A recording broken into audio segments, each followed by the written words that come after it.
The Great War is often remembered for the mud-filled trenches of the Western Front. We picture soldiers going over the top into a storm of machine gun fire.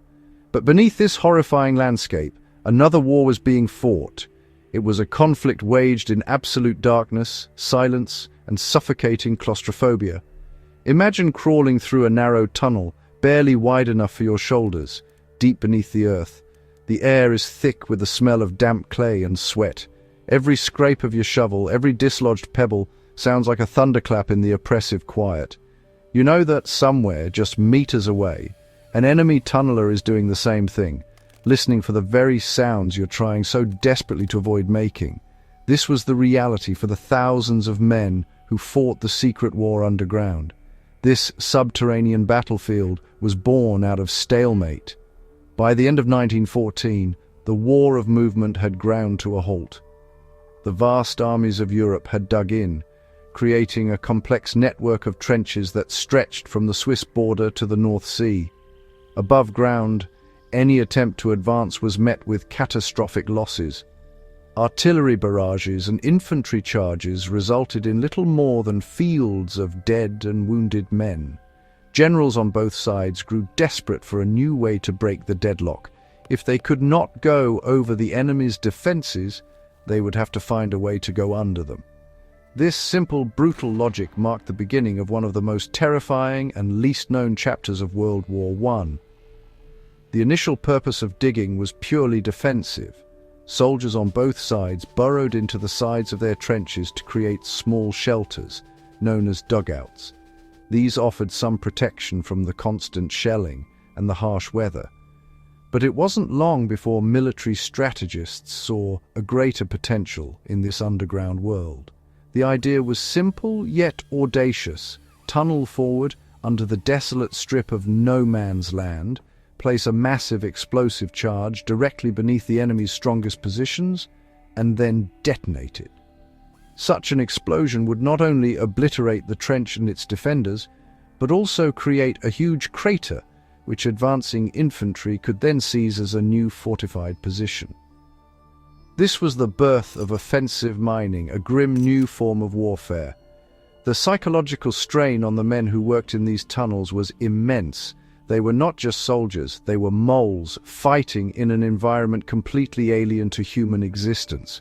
The constant threat of a tunnel collapse, a sudden flood of underground water, or asphyxiation from a lack of oxygen was ever present. But the greatest fear was the enemy. Encounters were rare but utterly brutal. Sometimes a tunneler would break through into an enemy gallery, leading to a desperate hand-to-hand fight with shovels and pickaxes in the pitch black. More often, the enemy was an unseen presence, a faint noise in the dark that signaled your time was running out. It was a war of nerves, fought with silence as the primary weapon. The transition from digging simple dugouts to conducting a full-scale underground war did not happen overnight. It was a gradual evolution driven by necessity and innovation. In the early days of trench warfare, both the Allied and German armies began to realize the strategic value of listening posts. These were short tunnels dug out into no man's land, allowing soldiers to eavesdrop on enemy conversations and detect preparations for an attack. It was a crude form of intelligence gathering, but it proved effective. Soon, both sides were digging deeper and further, not just to listen, but to actively disrupt the enemy's own underground activities. This marked the beginning of a deadly cat-and-mouse game played out deep within the earth. As the stalemate on the surface became more entrenched, the scale of underground operations grew exponentially. Military engineers began to design and excavate complex networks of tunnels. These were not just single passages, but multi-level systems complete with ventilation shafts, subterranean barracks, and even small railways to transport soil and explosives. The primary objective shifted from defense and intelligence to outright aggression. The goal was to place enormous mines beneath key enemy strongpoints, such as machine gun nests, command posts, and fortified redoubts. The war of attrition had found a new hidden dimension, where territory was measured not in meters of trench line captured, but in the depth and direction of a tunnel. This new form of warfare required specialized tools and techniques. Initially, tunnelers used standard-issue army shovels and pickaxes. These were noisy and often caused vibrations that could be detected by the enemy. To overcome this, new methods were developed. One of the most important was clay kicking. A tunneler would lie on an angled wooden plank and use his feet to push a special D-shaped spade into the clay face of the tunnel. This was a much quieter method of excavation. The excavated soil, known as spoil, had to be removed silently in sandbags, often passed hand to hand down a long line of men, to be carefully disposed of at the rear so as not to alert enemy observers. The German army, with its strong pre-war mining industry, was an early pioneer of aggressive tunneling.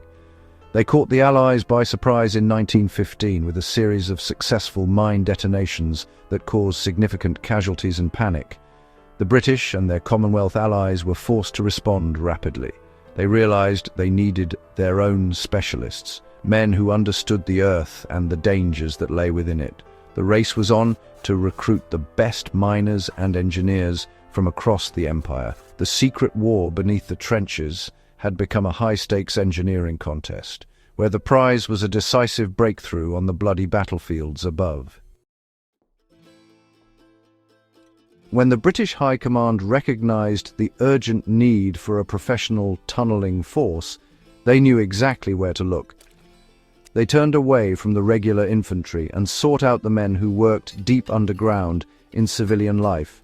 Recruitment officers were sent to the coalfields of northern England, Wales and Scotland. They looked for experienced miners, men who had spent their lives working in dark, confined spaces. These were individuals who understood geology, who could read the signs of an impending collapse, and who were accustomed to the constant risk of gas and flooding. They possessed a unique set of skills that were suddenly invaluable to the war effort. These recruits were not your typical soldiers. Many were older than the average infantryman, some well into their 40s. They had often been working in the mines since they were boys and were considered essential to the home front's coal production. Special tunnelling companies were formed, initially under the command of the Royal Engineers. Men eagerly volunteered, drawn by a sense of patriotic duty and, in some cases, the promise of better pay than they received in the dangerous coal pits back home. They brought with them not just their skills, but their culture, their slang, and their stoic resilience, creating unique units with a distinct and proud identity. They were the moles, the clay kickers, the silent soldiers of the deep. The expertise was not limited to British miners. The war effort drew in specialists from across the globe. Experienced miners from Australia, known for their work in the gold and silver mines, brought their hard rock drilling skills. Canadians, many of whom had worked in the vast mining operations of their homeland, also formed their own highly effective tunnelling units. On the other side, the German army relied on its own pool of talented miners from the industrial Ruhr Valley. This underground war became a contest between the best miners and geological experts each nation could muster, a hidden battle of wits and engineering prowess fought far from the public eye. Once deployed to the front, these men lived a life apart from the regular infantry.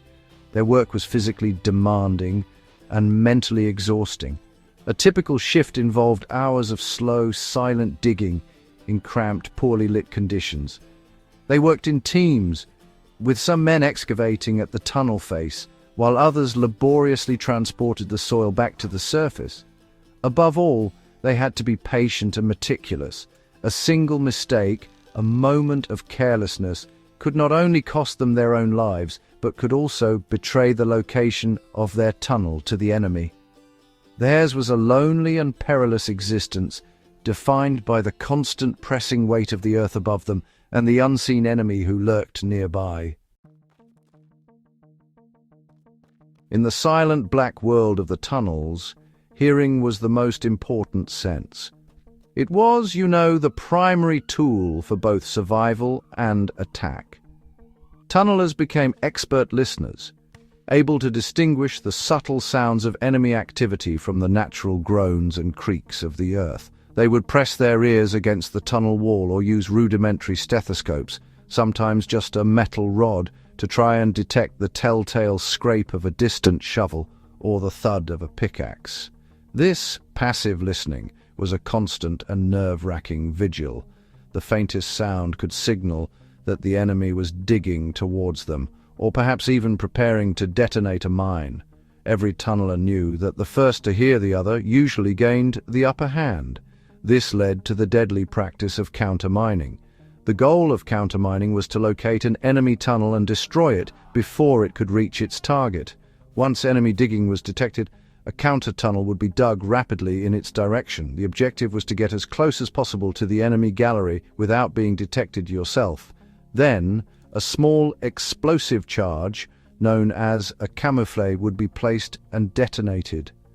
The purpose of a camouflage was not to create a crater on the surface, but to collapse the enemy's tunnel, killing or trapping the miners inside. It was a vicious and highly effective tactic that turned the underground into a three-dimensional chessboard of death. The tension in these situations was almost unbearable. Imagine knowing that an enemy team was digging towards you, just meters away through a wall of clay. The sounds would get louder and more distinct with each passing hour. It became a race against time.